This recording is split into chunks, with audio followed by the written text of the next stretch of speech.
சத்தியத்திற்குள் அன்பானவர்களே, புதுச்சேரி சத்திய மார்க்க ஆலயத்தில் வாரந்தோறும் ஒவ்வொரு வாரத்தின் முதலாம் நாளிலும் சத்திய மார்க்க ஆராதனை முறைமை நிறைவேற்றப்படுகிறது. சத்திய மார்க்க ஆராதனை முறைமையில் நிறைவேற்றப்படுகிற 3 சத்தியங்கள் மிக முக்கியமானது. 1, சுத்திகரிப்பின் செய்தி. 2, ஆராய்ச்சியின் செய்தி. 3, சத்திய தேவ செய்தி. இந்த 3 செய்திகளையும் யூடியூப் வழியாக உங்களுக்கு வழங்க ஆவியானவரால் வழிநடத்தப்படுகிறோம். இன்றைக்கும் நீங்கள் கேட்கிற இந்த சத்திய செய்தியினை கவனமாக கேளுங்கள். கருத்தாக சத்தியத்தின் ஆழங்களை கண்டுபிடியுங்கள். கேட்கிற சத்தியத்தின் அடிப்படையிலே உணர்ந்து அதை உங்களுடைய தனிப்பட்ட குடும்ப பொது ஊழிய வாழ்க்கையிலே கைகொண்டு வாழ்வதற்கு சத்திய தேவனுக்குள் வார்த்தைக்குள் பிரயாசப்படுங்கள். சத்திய தேவன் தாமே உங்கள் ஒவ்வொருவரையும் ஆசீர்வதிப்பாராக. இந்த சத்திய செய்தியை கேட்பதோடு மாத்திரமல்ல, ஒவ்வொரு செய்திக்கும் உங்களுடைய லைக் எங்களுக்கு ரொம்ப முக்கியமாக இருக்கிறது.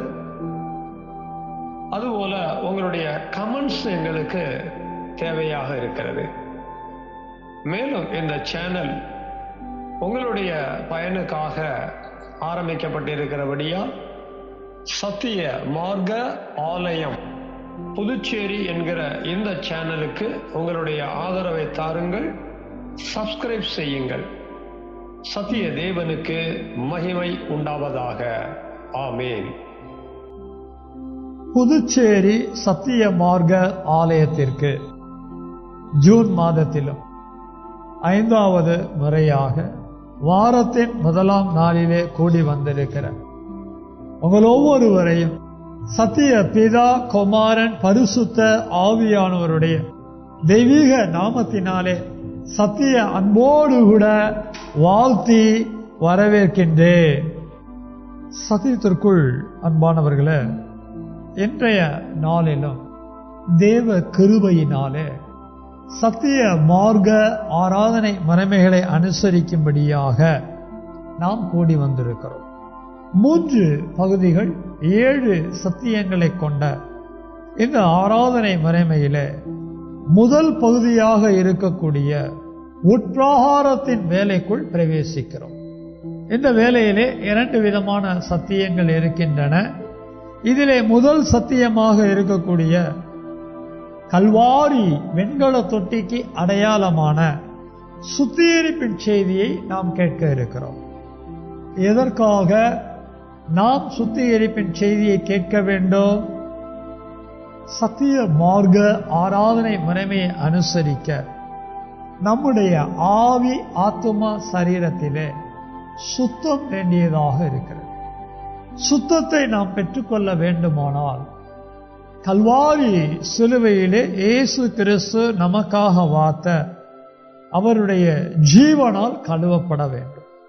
நாம் கழுவப்படுவதற்கு முன்னதாக நம்முடைய குற்றங்கள் இன்னதென்று கண்டுபிடித்து மனம் திரும்ப வேண்டும். நாம் மனம் திரும்புவதற்காகவே நமக்கு சுத்திகரிப்பின் சத்தியம் கொடுக்கப்படுகிறது. இன்றைய சுத்திகரிப்பின் செய்திக்கான தலைப்பு என்னவென்றால், இருதயங்களை கடினப்படுத்துகிறவர்களாக வாழ்கிற குற்றம். சுத்திகரிப்பு செய்தியினுடைய தலைப்பினை நாம் எழுதி கொண்டோமானால் அதற்கு தேவையான ஆதார ஒத்து வசனங்களையும் எழுதிக் கொள்வோம். முதல் வசனமாக ஆதார வசனம் எபிரேயர் 3:8. 2ஆம் வசனம் 1 சாமுவேல் 6:6. 3ஆம் வசனம் அப்போஸ்தலர் 19:9. 4ஆம் வசனம். யோபு 9:4. கடைசியாக நாம் எப்போதும் குறித்து கொள்ளக்கூடிய சங்கீதம் 73:13. சத்தியத்திற்குள் அன்பானவர்களே, இன்றைய சுத்திகரிப்பின் செய்திக்கான தலைப்பு இருதயங்களை கடினப்படுத்துகிறவர்களாக வாழ்கிற குற்றம். முதலாவது நாம் எழுதிக்கொண்ட தலைப்பினை விளங்கிக் கொள்ள வேண்டும். இருதயங்கள் என்பது ஆத்துமாக்களை குறிக்கிறது. கடினப்படுத்துகிறவர்கள் என்பது ஆத்துமாக்களை தேவன் விரும்பாத வண்ணமாக, நம்முடைய எண்ணங்களை தேவன் வெறுக்கிற வண்ணமாக, வேண்டாத கடின தன்மைக்குள்ளாக கொண்டு செல்வது. தேவன் ஆத்துமாக்களை மென்மையாக வைத்துக் கொள்ள விரும்புகிறார். மென்மைக்கு எதிர்ப்பதம்தான் கடினத்தன்மை. இந்த கடினத்தன்மை என்பது நல்லது போல தெரிந்தாலும் அது நல்லதல்ல என்பதை விளங்கிக் கொள்ள வேண்டும். எப்படி அது நல்லதல்ல அப்படின்னா, கல்லை போன்றதாக இருக்கும். நம்முடைய ஆத்துமா கல்லை போன்று இருக்கக்கூடாது. இந்த கல்லை நாம் கடின தன்மையாக விளங்கிக் கொள்ள வேண்டும். கடினம் என்ற வார்த்தைக்குள் பல ரகசியங்களை நாம் வேதத்திலே பார்க்கலாம். உறுதி என்றும் விளங்கிக் கொள்ளலாம், வைராக்கியம் என்றும் விளங்கிக் கொள்ளலாம், கல்லின் தன்மை என்றும் புரிந்து கொள்ளலாம். இந்த சுத்திகரிப்பின் செய்தியினுடைய முடிவுக்குள்ளாக என்னுடைய பொருளை சரியாக விளங்கிக் கொள்ளவும் இருக்கிறோம். உலகத்திலே வாழ்கிற எல்லா மனிதர்களுக்குள்ளும் இருதயங்கள் இருக்கிறது, ஆத்துமாக்கள் இருக்கிறது. பெரும்பாலான மனிதர்களுடைய ஆத்துமாக்கள் கடின தன்மையாகவே இருக்கிறது. ஆனால் தேவ ஜனங்களுடைய ஆத்துமாக்கள் கடினம் உள்ளதாக இருக்கிறதா? பெரும்பாலும் தேவ ஜனங்களுடைய ஆத்துமாக்கள் மென்மையா இருக்கும், சாதாரணமா இருக்கும், அல்லது தேவனுக்கு ஏற்றதா இருக்கும். ஆனால் பல நேரங்கள்ல அதை கடினப்படுத்தி கல்லை போல மாற்றுகிறோமா? நம்முடைய ஆத்துமாக்களை நம்ம கடினப்படுத்துகிறோமா? இதை நம்ம கண்டுபிடிக்க போறோம். சுத்திகரிப்பின் செய்தியின் மூலமா கேட்டு விளங்கிக் கொள்ள இருக்கிறோம். நான் ஏன் இதை கேட்க வேண்டும்? நாம் ஏன் இந்த சத்தியத்தை கேட்க வேண்டும்? என்னுடைய ஆத்துமாவை, நம்முடைய ஆத்துமாக்களை நாம் எப்போதாவது கடினப்படுத்தக்கூடிய நிலைக்கு வந்திருக்கிறோமா? கடினப்படுத்துகிற மனுஷனாக, தேவ ஜனமாக வாழ்ந்து வருகிறோமா? அதை கண்டுபிடிச்சு நம்ம மனம் திரும்பணும். இந்த தலைப்பை நம்ம எங்க இருந்து எடுத்திருக்கிறோம் அப்படின்னா, எபிரேயர் 3:8 தான் எடுத்திருக்கிறோம். வாசிக்கிறேன், கவனிங்க. வனாந்தரத்திலே கோபம் ஊட்டின போதும் சோதனை நாளிலும் நடந்தது போல உங்கள் இருதயங்களை கடினப்படுத்தாதிருங்கள். எபிரேய நிருபத்தில் எழுதப்பட்ட வேத வசனம். இந்த வேத வசனத்துல புதிய ஏற்பாட்டு சத்திய மார்க்க சபைக்காக எழுதப்பட்ட இந்த வசனத்துல புதிய ஏற்பாட்டு சபையார நோக்கி உங்கள் இருதயங்களை கடினப்படுத்தாதிருங்கள் எழுதியிருக்கிறார். சும்மா எழுதுவாரா? அப்படி முதல் நூற்றாண்டு புதிய ஏற்பாட்டு சத்திய மார்க்க சபைக்குள்ள வாழ்ந்த தேவ ஜனங்கள், வாழ்ந்த விசுவாசிகள் தங்களுடைய இருதயங்களை கடினப்படுத்தக்கூடிய நிலையில வாழ்ந்திருக்கிறாங்க. அதை கண்டுபிடிச்சதுனாலதான் பரிசுத்த ஆவியானவர் மூலமா எப்படி எழுதி வச்சிருக்கிறார். அதை எழுதும் போது எப்படி மேற்கோள் காட்டி எழுதப்பட்டது அப்படின்னா, வனாந்தரத்துல இஸ்ரவேலர் அவர்களுடைய இருதயங்களை கடினப்படுத்தினாங்களாம். அவர்களுடைய ஆத்துமாக்களை அவர்களே கடினப்படுத்தி இருக்கிறாங்க. தேவ ஜனங்கள் தங்களுடைய ஆத்துமாக்களை கடினப்படுத்த கூடாது. இதனை அறியாமல் இஸ்ரவேலர் தங்களுடைய இருதயங்களாகிய ஆத்துமாக்களை பழைய ஏற்பாட்டு காலங்கள்ல வனாந்தரத்துல கடினப்படுத்தி இருந்திருக்காங்க. அந்த மாதிரி நீங்களும் கடினப்படுத்தாதீங்கன்னு சொல்லி எழுதி இருக்கிறது. முதல் நூற்றாண்டு சபைக்கு எழுதப்பட்டது அப்படின்னா அது இன்றைக்கும் நம்மை பரிசோதித்து பார்க்க வேண்டிய ஒரு சத்தியமாக இருக்கிறது. நாமும் நம்முடைய வாழ்நாட்களிலே நம்முடைய ஆத்துமாக்களை நம்முடைய இருதயங்களை கடினப்படுத்தி வாழ்ந்து வருகிறோமா? நல்லாதான் இருக்கும், மென்மையாதான் இருக்கும். திடீர்னு ஏதோ ஒரு சம்பவம், திடீர்னு ஏதோ ஒரு சூழ்நிலை, உடனே அங்க நம்ம ஆத்துமாவை நம்மளே கடினப்படுத்துறது, நம்ம ஆத்துமாவை நம்மை நாமே கல்லை போல மாற்றிக்கொள்வது. அடுத்தடுத்த வேத வசனங்கள் வழியாக அதை விளங்கிக் கொள்ள இருக்கிறோம். அப்படிப்பட்ட ஒரு மனநிலையை கொண்டிருந்தோமானால் ஆத்துமாவிலே உண்டாகிற அக்கிரம குற்றம் என்று அதை அறிந்து கொள்ள வேண்டும். அப்படி ஆத்துமாக்களை நாமே கடினப்படுத்துகிறோம் அப்படின்னா நம்முடைய ஆத்துமாக்களை நாமே அக்கிரம குற்றத்துக்குள்ளாக்குகிறோம் என்று அர்த்தம். ரொம்ப கவனமா கேட்டாதான் விளங்கும், இல்லைன்னா விளங்காது. ஆத்துமாவை குற்றப்படுத்துகிறது வேற, ஆத்துமாவை குற்றம் உள்ளதாக ஆக்குகிறது வேற. நம்முடைய ஆத்துமாவை அக்கிரமத்தை செய்ய வச்சு குற்றம் உள்ளதாக ஆக்குகிறோமா? கண்டுபிடிக்கதான் இன்றைய சுத்திகரிப்பின் செய்தியை நம்ம கேட்கிறோம். அடுத்த வசனம் 1 சாமுவேல் 6:6 வாசிக்கிறேன், கவனமா கேளுங்க. எகிப்தியரும் பார்வோனும் தங்கள் இருதயத்தை கடினப்படுத்தினது போல நீங்கள் உங்கள் இருதயத்தை கடினப்படுத்துவானேன்? கேள்வி கேட்கிறார் பாருங்களேன். யார கேள்வி கேட்டார் அப்படின்னா இஸ்ரவேலரை கேள்வி கேட்டார். கடினப்படுத்த கூடாது, ஆனா கடினப்படுத்திட்டாங்க. ஏன் கடினப்படுத்துகிறேன்னு கேள்வி கேட்கிறார். பழைய ஏற்பாட்டு காலகட்டங்கள்ல வாழ்ந்த தேவ ஜனம் என்று சொல்லப்பட்ட இஸ்ரவேலர் தங்களுடைய ஆத்துமாக்களை தேவனுக்கு முன்பாக கல்லா மாற்றக்கூடாது, கடினப்படுத்தக்கூடாது. ஆனா கடினப்படுத்திட்டாங்க. ஏன் இப்படி கடினப்படுத்துறேன்னு கேள்வி கேட்கிறார். நீங்களும் நானும் நமக்குள்ள இருக்கிற ஆத்துமாவை கல்லை போல கடின தன்மை உள்ளதாக மாற்றுகிறோம் என்றால் ஏன் இப்படி மாத்துறீங்கன்னு உங்களே என்னையும் பார்த்து கூட தெய்வம் கேள்வியை கேட்கிறார். பாஸ்டர், நீ என்னை எந்த கேள்வியும் கேட்க கூடாது சொல்லலாம், அதுக்கு கூட உங்களுக்கு ஒரு தைரியம் இருக்கும். ஆனா தெய்வத்துக்கிட்ட ஏன் என்னை இப்படி ஒரு கேள்வி கேட்கிறேன்னு உங்களால கேட்க முடியுமா? இல்ல என்னாலதான் கேட்க முடியுமா? தெய்வத்தை நோக்கி எந்த கேள்வியும் நம்ம எழுப்ப முடியாது. நம்ம ஆத்துமா என்ன நிலைமையில இருக்குங்கிறத அவர் கண்டுபிடிச்சிருவார். நம்ம ஆத்துமா இருதயத்தை கடினப்படுத்தி அக்கிரமம் உள்ளதாக குற்றம் உள்ளதாக நாமே ஆக்கும் போது அதை ஏன்னு கேள்வி கேட்பாரு. ஒரு கேள்வி கேட்கும் போதே நம்ம ஆத்துமா என்ன நிலைமைக்கு போயிட்டு இருக்குங்கிறத கண்டுபிடிச்சு மனம் திரும்ப பார்க்கணும்.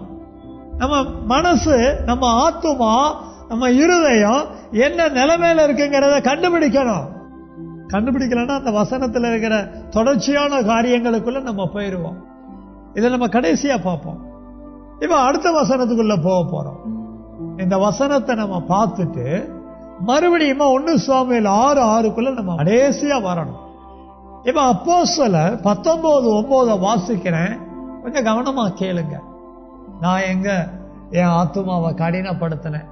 நான் சரியா தானே இருக்கிறேன், என் ஆத்துமாவை நல்லா தானே வச்சிருக்கிறேன் அப்படின்னு நம்ம நினைக்கலாம். ஆனால் நம்ம ஆத்துமா கடினப்பட்டு போகுதுன்னா அது பல ரூபங்கள் இருக்கு. அதுல ஒரு கோணம் நம்ம அப்போஸ்தலர் 19:9 வழியா விளங்கி கொள்ள போகிறோம். சிலர் கடினப்பட்டு அவிசுவாசிகளாகி கூட்டத்திற்கு முன்பாக இந்த மார்க்கத்தை நிந்தித்த போது, ஆச்சரியமான ஒரு வசனம் பாருங்களேன்.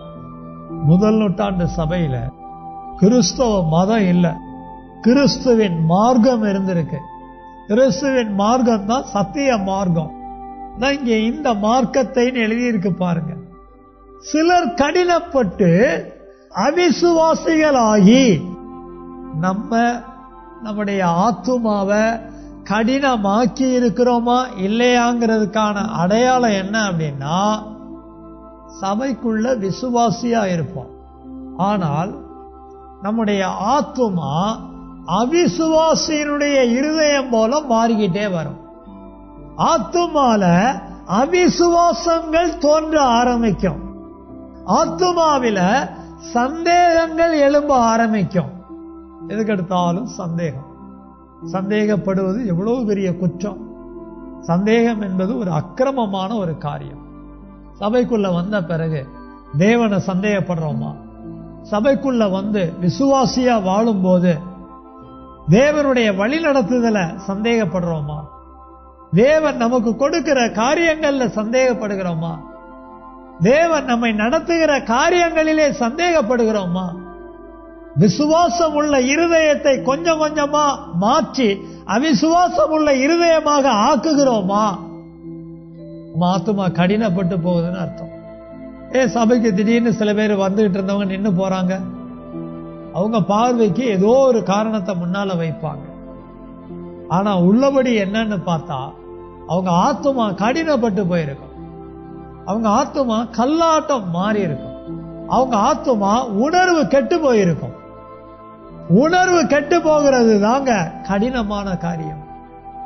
நம்ம எதுக்கு ஆலயத்துக்கு வரணும்? நம்ம எதுக்கு பைபிளை படிக்கணும்? நம்ம எதுக்கு பைபிளை எடுத்து தியானம் பண்ணணும்? நம்ம எதுக்கு ஆராதனைக்கு போகணும்? நம்ம எதுக்கு தேவ சித்தத்தை நிறைவேற்றணும்? நம்ம எதுக்கு சத்திய மார்க்கத்துக்குள்ள இருக்கணும்? இப்படி பல எண்ணங்கள் உருவாகுது அப்படின்னா இருதயம் கடினப்பட்டு போகுதுன்னு அர்த்தம். இருதயம் கடினப்பட்டு போகும்போது அவிசுவாச நிலைமைக்குள்ள இருக்கிறோன்னு அர்த்தம். அவிசுவாச நிலைமைக்குள்ள வரும்போது விசுவாசிங்கிற கேட்டகரியை விட்டு அவிசுவாசியா மாறி போகிறோம். சபைக்கு யாராவது வராம நின்று போயிடுறாங்கன்னா அவங்க ஆத்துமா கடினப்பட்டு போச்சுன்னு அர்த்தம். அவங்க உணர்வு கெட்டு போச்சுன்னு அர்த்தம். அவங்க உணர்வு கெட்டு போன பிறகு உணர்வற்ற தன்மைக்கு போயிட்டாங்கன்னு அர்த்தம். நான் தேவ ஜனம் என்ற உணர்வு கெட்டு போச்சு. நான் தேவ ஜனம் என்ற உணர்வு அற்று போச்சு. நான் தேவனுக்காக வாழ வேண்டும் என்கிற உணர்வு இல்லாம போச்சு. நான் தேவனுடைய வார்த்தையின்படி வாழ வேண்டும் என்கிற எண்ணம் இல்லாம போச்சு. அவிசுவாசியா மாற ஆரம்பிச்சிட்டாங்க. அவிசுவாசியை போல தன்னுடைய ஆத்துமாவை கெடுத்து கொண்டாங்க. நம்ம ஆத்துமா எப்படி இருக்கு? நம்முடைய உணர்வு எப்படி இருக்கு? நம்முடைய எண்ணம் எப்படி இருக்கு? நம்முடைய முடிவு எப்படி இருக்கு? விசுவாசம் உள்ளதா இருக்குதா? தேவனுடைய வார்த்தையை ஏற்றுக்கொள்ளக்கூடியதாக இருக்கிறதா? இதெல்லாம் அடிக்கடி செக் பண்ணணும். மறுபடியும் 1 சாமுவேல் 6:6 நம்ம அப்புறம் வருவோம். வரும்போது உங்களுக்கு விளங்கும் எப்படி எய்த்தியரும் எப்படி பார்வோனும் நம்முடைய இருதயத்தை கடினப்படுத்தி வாழ்ந்தாங்க. நாம அவர்களை போலத்தான் சபைக்குள்ள வாழ்கிறோமா அப்படிங்கறதெல்லாம் செக் பண்ணணும். இல்லைங்க, என் வாழ்க்கையில நடக்கிறதெல்லாம் பார்க்கும்போது, என் குடும்பத்தில் எழும்புற காரியங்கள் எல்லாம் பார்க்கும்போது, சபைக்கு வந்து இப்படியெல்லாம் இருக்கும்போது என்னால என் ஆத்துமாவை மென்மையெல்லாம் வச்சுக்க முடியாது, தேவன் சொல்றபடியெல்லாம் வாழ முடியாது, எனக்கு சந்தேகம் வரதான் செய்யுது, என் ஆத்துமால கடினம் இருக்கதான் செய்யும் அப்படின்னு சொன்னீங்க அப்படின்னா, அடுத்த வசனம் யோபு 9:4 வாசிக்கிறேன், கவனிச்சு கேளுங்க. அவர் இருதயத்தில் ஞானம் உள்ளவர், பலத்தில் பராக்கிரமம் உள்ளவர், அவருக்கு விரோதமாக தன்னை கடினப்படுத்தி வாழ்ந்தவன் யார்? ஆத்துமாக்களை கடினப்படுத்திட்டோம் அப்படின்னா தெய்வத்துக்கு முன்னாடி வாழ்ந்துட முடியுமா? வாழ்வே இல்லைன்னு சொல்றாரு. இன்னொரு வார்த்தையை கவனிக்கணும். அவருக்கு விரோதமாக தன்னை கடினப்படுத்தி, யாருடைய ஆத்துமா கடினப்பட்டு போகுதோ தெய்வத்துக்கு விரோதமா வாழணுங்கிற ஒரு வாழ்க்கையை தெரிந்து கொள்ளுவதாக புரிந்து கொள்ள வேண்டும். தேவனுக்கு விரோதமாக நம்முடைய ஆத்துமா மாறுகிறதா? எத்தனை பேர் சபைக்குள்ள வந்துட்டு, எத்தனை பேர் சத்திய மார்க்கத்துக்குள்ள வந்துட்டு தொடர்ந்து ஆத்துமாக்களை விசுவாசிகளா வைத்துக் கொள்ளாம, தேவனுக்கு பிரியமா தொடர்ந்து வாழ்க்கையை நடத்தாம, தேவனுக்கு விரோதமா தன்னுடைய ஆத்துமாவை கடினப்படுத்தி இந்த உலகத்துல நம்ம எப்படி வேணாலும் வாழ்ந்துக்கலாம்னு சொல்லி பின்மாற்றத்துக்குள்ள போயிருக்கிறாங்க. சபையை விட்டு விலகி இருக்கிறாங்க. சபைக்கு வராம நின்று இருக்கிறாங்க. சபைக்கு வரணுமான்னு யோசிக்கிறாங்க. தொடர்ந்து வாரம் வாரம் வந்து இங்க என்னத்தை கண்டுட்டோன்னு சொல்லி சிந்திக்கிறாங்க. இதெல்லாம் இருதயம் கடினப்பட்டு போகிற நிலைமையை வெளிப்படுத்துகிறது. தேவனுக்கு விரோதமாக வாழணுங்கிற எண்ணங்களை உண்டு பண்ணுவது, அவருக்கு விரோதமாக இருதயத்தை கடினப்படுத்தி வாழ்ந்தவன் யார்? வாழ்க்கையே இல்லாம போயிடும். உலகத்தில் இருக்கிறவங்களும் அப்படிதான் வாழ்ந்துகிட்டு இருக்கிறாங்க. தேவனுக்கு விரோதமா வாழ்றாங்க. அவங்க இருதயம் எல்லாம் கடினமா இருக்குது. ஆனா அது அவங்களுக்கு வாழ்க்கையா தெரியும். ஆனால் தேவனுடைய பார்வையிலே அப்படியெல்லாம் வாழ்ந்துட முடியாது. தேவ ஜனமே, உன்னுடைய இருதயத்தை, நம்முடைய இருதயங்களை எப்படிப்பட்டதாக வைத்திருக்கிறோம்? என்னுடைய உணர்வு எப்படி இருக்கு? என்னுடைய எண்ணங்கள் எப்படி இருக்கு? என்னுடைய முடிவு எப்படி இருக்கு? செக் பண்ண. இப்போ 1 சாமுவேல் 6:6 மறுபடியும் திரும்புறோம். அதுல தெய்வம் இப்படி கேள்வி கேட்கிறாரு. எகிப்தியரும் பார்வோனும் தங்கள் இருதயத்தை கடினப்படுத்தினது போல நீங்கள் உங்கள் இருதயத்தை கடினப்படுத்துவானேன்னு கேள்வியை கேட்கிறார். அப்படி கேள்வியை கேட்டுட்டு தொடர்ந்து என்ன சொல்றாருங்க கவனிங்க. அவர்களை அவர் தீங்காய் வாதித்த பின்பு, இருதயங்களை கடினப்படுத்தின எகிப்தியரையும் பார்வோனையும் அவர் தீங்காய் வாதித்தாராம். 10 விதமான வாதைகளினால வாதித்தார். இஸ்ரவேலரை வாதிக்கல. எகிப்துல இஸ்ரவேலர் இருக்கும் போது அவர்கள் தங்கள் இருதயத்தை கடினப்படுத்தல. ஆனால் எகிப்துல இருந்த எகிப்தியரும் பார்வோனும் தங்கள் இருதயங்களை கடினப்படுத்தினாங்க. எதுல தெரியுமா கடினப்படுத்தினாங்க? மோசே பார்வோனிடத்துல போய் சொல்றான், என் ஜனங்களை தேவனுக்கு ஆராதனை செய்ய அனுப்பிவிடு. அப்படி அவன் மோசே சொல்லும் போது, மோசே சொல்ல கர்த்தர் சொன்னதான் மோசே சொல்றான். கர்த்தருடைய சொல்ல மோசே சொல்லும் போது அதை கேட்கக்கூடிய பார்வோன் அதை ஏற்றுக்கொள்ளவில்லை. கர்த்தரை அறியேன்னு சொல்றான். கர்த்தரை மறுதலிக்கிறான். கர்த்தரை ஆராதிக்கும்படிக்கு கர்த்தருடைய ஜனங்களை அனுப்ப மாட்டேன்னு இருதயத்தை கடினப்படுத்துறான். நம்ம தேவன் நமக்கு சொல்லுகிற வார்த்தைகளை கேட்டுட்டு அதை ஏற்றுக்கொள்ளாம இருக்கிறோமா? அதன் அடிப்படையிலே வாழ்வதற்கு விரும்பாம இருக்கிறோமா? அதன் அடிப்படையிலே வாழ்வதற்கு நம்மை ஒப்பு கொடுக்காமல் இருக்கிறோமா? நம்முடைய ஆத்துமாக்களும் கடினப்பட்டதாக இருக்கிறது. இவ்வளோ சத்தியங்களை கேட்கிறோம். கேட்ட பிறகு மனம் திரும்பணுமா? மனம் திரும்பின அடிப்படையில தீர்மானம் எடுத்து வாழ்க்கையை நடத்துகிறோமா? கேட்கிறோம், ஆனா ஏத்துக்க மாட்டேங்கிறோமே. ஏற்றுக்கொண்டோம் அப்படின்னா இருதயம் மென்மையா இருக்கு. ஏற்றுக்கொண்டோம் அப்படின்னா அதன் அடிப்படையில விசுவாசத்தோட இருப்போம். அதன் அடிப்படையில விசுவாசிகளாக விசுவாசத்துக்குரிய வாழ்க்கையை நடத்துவோம். ஆனால் சத்தியத்தெல்லாம் கேட்கிறோம், ஆனா ஏத்துக்க மாட்டேங்கிறோம். அதன்படி வாழ நம்மளை ஒப்பு கொடுக்க மாட்டேங்கிறோம். ஒப்பு கொடுத்தாலும் அதுல உண்மையா இருக்க மாட்டேங்கிறோம். காரணம் என்ன? தேவ சமூகத்துல செய்யறேன்னு சொல்லி அறிக்கை பண்றது, ஆனா வாழ்க்கையில சூழ்நிலை சந்தர்ப்பம்னு வரும்போது செய்ய மாட்டேன்னு சொல்லிட்டு போறது, உணர்வற்று போறது. யாரெல்லாம் தெய்வம் சொல்லக்கூடிய வார்த்தையை ஏற்றுக்கொள்ளாம உணர்வற்றவர்களா இருக்கிறோம், யாரெல்லாம் தெய்வம் சொன்ன வார்த்தையை ஏற்றுக்கொண்டது போல ஒப்பு கொடுக்கிறோம், ஆனா வாழ்க்கையில செயல்படுத்த வேண்டிய நேரம் வரும்போது செயல்படுத்தாம இருக்கிறோம். வித்தியாசம் இருக்கு. ஒன்னு ஏத்துக்கிறதே கிடையாது, இல்லைன்னா ஏத்துக்கிட்டு வாழ்க்கையில செயல்படுத்துறது கிடையாது. அல்லது ஏற்றுக்கொண்டு வாழ்க்கையில செயல்படுத்தி கொண்டு வரும்போது நமக்கு பிடிக்காத மாதிரி ஏதாவது ஒண்ணு நடந்துருச்சு அப்படின்னா உடனே இனிமே நான் அதெல்லாம் செய்ய மாட்டேன். எகிப்திலிருந்து தேவ ஜனங்கள் மீட்கப்பட்டாங்க. வனாந்திர வழியாக அழைத்து கொண்டு போகப்பட்டாங்க. எங்க? கானானை நோக்கி. கானான் போய் சேர்ற வரையில தெய்வம் மோசே வழியா என்னெல்லாம் சொல்றாரோ எப்படியெல்லாம் நடத்துறாரோ, வார்த்தையை கவனிக்கிறோம், என்னெல்லாம் சொல்றாரோ, எப்படியெல்லாம் நடத்துறாரோ அதெல்லாம் அப்படியே ஏற்றுக்கொண்டு அப்படியே வாழ்க்கையை நடத்த வேண்டியதுதானே. எத்தனை நேரங்கள்ல இஸ்ரவேலை தங்களுடைய இருதயங்களை கடினப்படுத்தினாங்க, அவிசுவாசத்துக்குள்ள போனாங்க, தேவ ஜனமா இருக்கிறோங்கிறத அறியாம உணராம வாழ்க்கையை நடத்தினாங்க. எல்லாம் அதிகமா தியானம் பண்ணாதான் விளங்கும். நீங்களும் நானும் நம்முடைய ஆத்துமாக்களை எப்படி வச்சிருக்கிறோம்? இதுல 3 விதத்துல தெய்வத்தை குறிச்சு இந்த வசனங்களுக்குள்ள எழுதி இருக்கு. அவர் இருதயத்தில் ஞானம் உள்ளவர், அவர் பலத்தில் பராக்கிரமம் உள்ளவர், அவர் கடினப்படுத்துகிற இருதயத்தை தீங்கினால வாதிக்கிறவர். நீங்களும் நானும் தெய்வத்தினுடைய ஆத்துமா ஞானம் உள்ளதாக இருப்பதை அறிந்திருக்கிறோமா? நீங்களும் நானும் தெய்வம் பலத்திலே பராக்கிரமம் உள்ளவர் என்பதை அறிந்திருக்கிறோமா?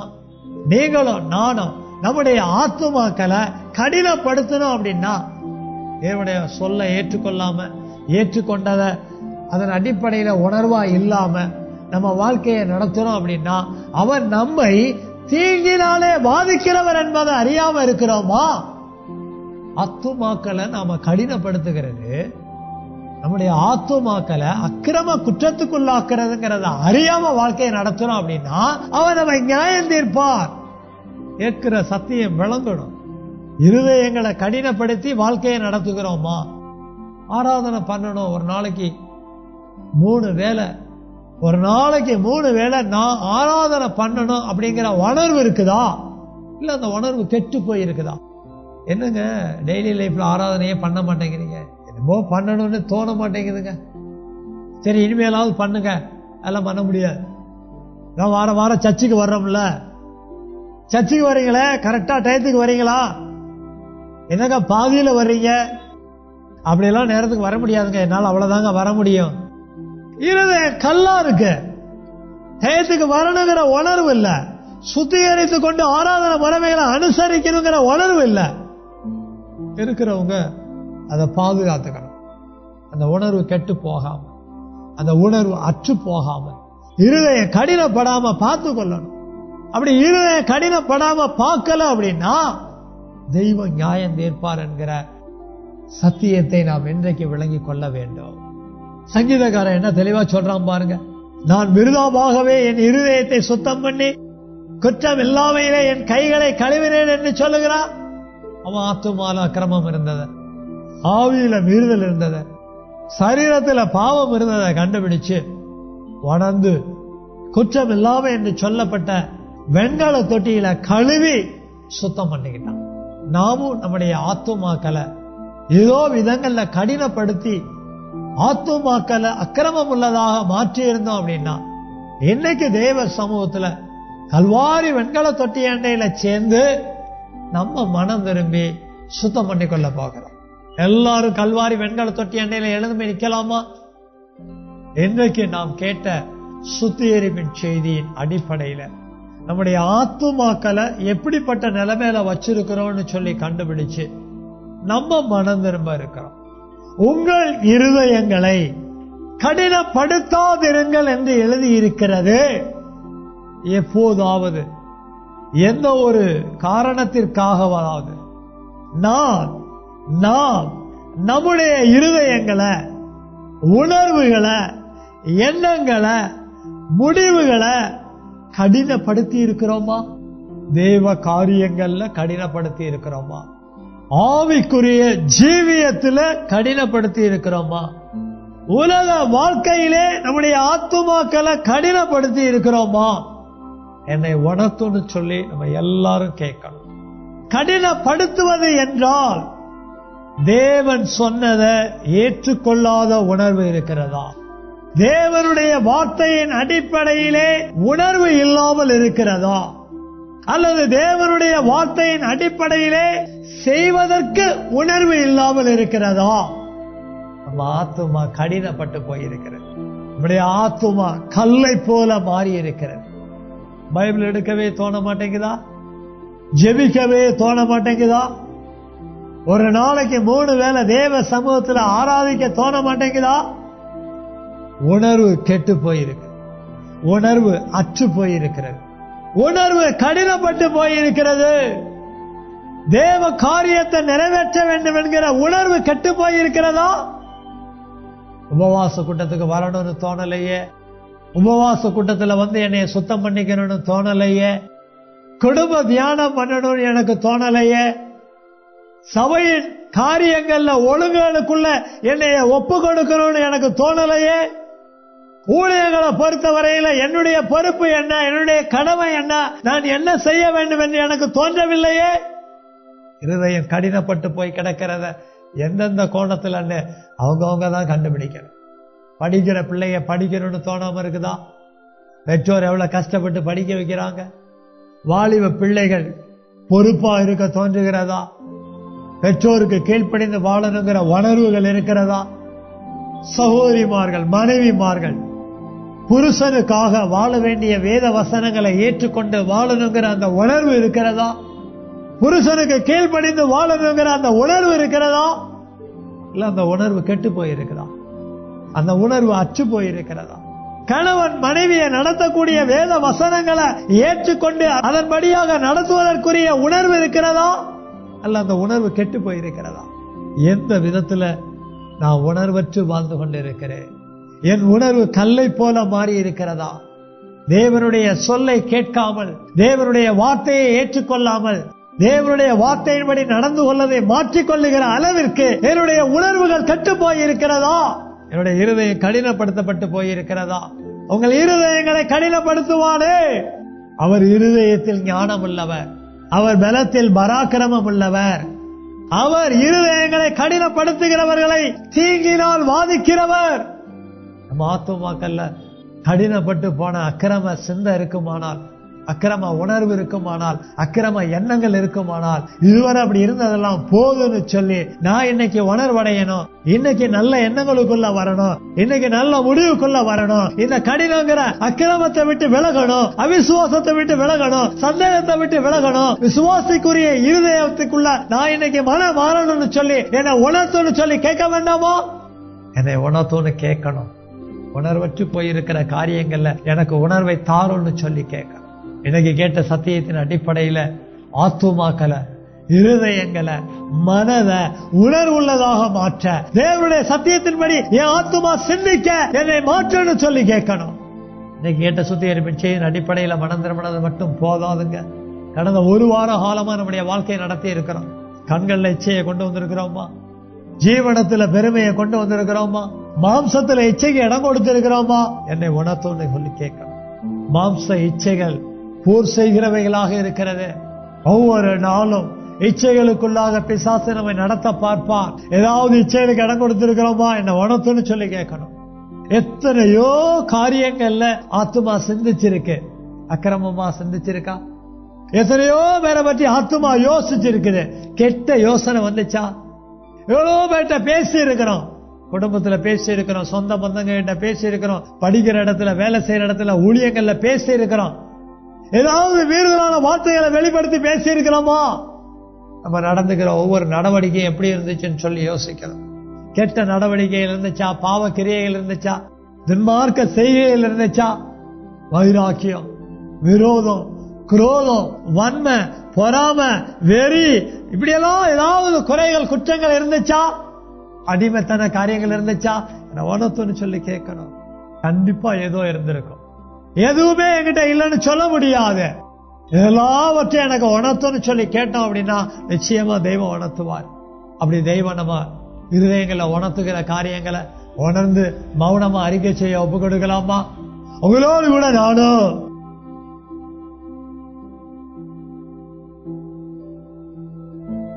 குற்றங்களை எல்லாம் உணர்ந்து அறிக்கை செஞ்சிட்டோம்னா, கல்வாரி சிலுவையிலே கர்த்தராகிய இயேசு கிறிஸ்து நமக்காக அடிக்கப்பட்டு அவருடைய குற்றமற்ற ஜீவ ஆவிய ரத்தத்தை ஜலத்தை கொடுத்திருக்கிறாரே, அதனாலே கழுவப்பட, அவருடைய நாமத்தினாலே மன்னிப்பை பெற்றுக்கொள்ள, வசனத்தினால சுத்தம் பண்ணப்பட ஒப்பு கொடுக்கலாமா? ஒப்பு கொடுக்கிற ஒவ்வொருவருக்காகவும் செபிக்க இருக்கிற சத்திய தோப்பனே, சத்திய குமாரனே, சத்திய ஆவியானவரே, சுத்திகரிப்பின் செய்தியை கேட்டு உணர்ந்து என்னுடைய குற்றங்களை எல்லாம் அறிக்கை செய்திருக்கிறோம். கர்த்தராகிய இயேசு கிறிஸ்துவின் நாமத்தினால எங்களை மன்னிங்க. அவர் எங்களுக்காக கொடுத்த, கல்வாரி சிலுவையில கொடுத்த குற்றமற்ற மாசற்ற விலையேற பெற்ற ஜீவ ஆவி ரத்தம் ஜலத்தினால கழுவுங்க. எபேசியர் 5:26, 1 கொரிந்தியர் 6:11, 1 யோவான் 1:7 உடைய சத்திய வசனத்தினாலும் எங்களை சுத்திகரிக்கும்படி செபிக்கிறோம். நாங்கள் வேண்டிக் கொண்டபடியே நீ சுத்தமாக்கினீர் என்று விசுவாசிக்கிறோம். சகல துதி கன மகிமையாவற்றை கொடுக்கிறோம். சத்திய இயேசு கிறிஸ்துவின் நாமத்தில் சத்திய ஆவியானவரின் துணையோடு செபிக்கிறோம். சத்தியமுள்ள பிதாவே, ஆமென், ஆமென்.